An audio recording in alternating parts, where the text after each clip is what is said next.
Magandang gabi po, itinaas na ng Pag-asa ang green warning signal sa buong Metro Manila. Ibig sabihin po niya, nagbabanta ang pagbaha lalo na sa mga mabababang lugar at sa mga tabing ilog. At kaugnay po niyang kausapin natin ngayon si Ginoong Mario Palafox, ang Senior Weather Forecaster ng Pag-asa. Magandang gabi po sa inyo, Ginoong Palafox. Magandang gabi, Ma'am Mel. Sir, pakipaliwanag nyo nga po, ano ba ibig sabihin ng green warning signal sa Metro Manila? Pag green warning signal po ang nakataas, ibig sabihin ay pinaghahanda po o yung ang pagbaha po ay nagbabanta po sa isang lugar. Gaano naman karaming ulan ang kailangan para umabot dyan sa green warning signal, Mr. Palafox? Pag green warning signal po ay ang rainfall observation ay mula 15 millimeters hanggang 30 millimeters per hour po ang naitala na. Natutukoy ba kung saang lugar dito sa Metro Manila yung talagang uulanin ng gusto? Sa ngayon po ay sa Manila, Quezon City, dito po sa San Mateo, Antipolo, Pasig, Marikina, ang dito po sa Kamanaba ang mga nakapagtala na po ng ganoong karaming pag-ulan. So, ibig sabihin po niyan, talagang malamang-lamang na ang pagbaha dyan sa mga lugar na yan, Mr. Palafox.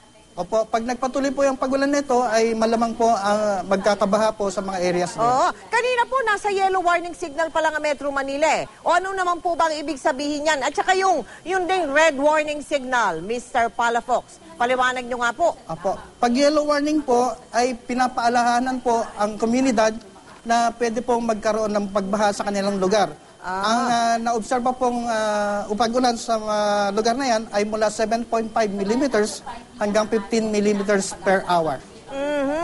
Ibig sabihin, palala pala yun. Una muna yellow, tapos Yellow po. green, tapos red green, na. tapos red alert. Pag red alert po, ay community response na po ang kailangan gawin o kaya maghanda po yung mga tao sa paglikas sa mas mataas na lugar kung sakali magpatuloy po ang red warning. Ayun. Ano po naman ang ating update sa level ng tubig sa mga dam, lalo na yung sa Lamesa at sa Ipo, Mr. Palafox? Ang Ipo Dam po, ma'am, ay nakabukas po ang isang gate nila sa 20 centimeters po ang opening. This is as of 5 p.m. po. Yung Lamesa po ay below normal water level po. So wala pong Walang tubig dapat ikabahala. Apo. Walang dapat ikabahala sa pag-apaw ng Ipo Dam at Lamesa Dam. Malinaw po, Mr. Palafox? Yung Ipo Dam po, nakabukas po ang kanilang gate. Nakabukas. Isang gate po. Okay, anong ibig sabihin yan? Paliwanag niyo po sa amin. Kumbaga na-reach na po yung normal water level nila, kaya papalabas po sila ng tubig. Nagpapalabas ng tubig, pero hindi naman ibig sabihin yan na talagang babahain dahil dyan, Mr. Palafox. Maliit lang po naman yung gate opening nila, sa 20 centimeters lang po. Ayun, mas dapat bantayan ngayon ang ulan.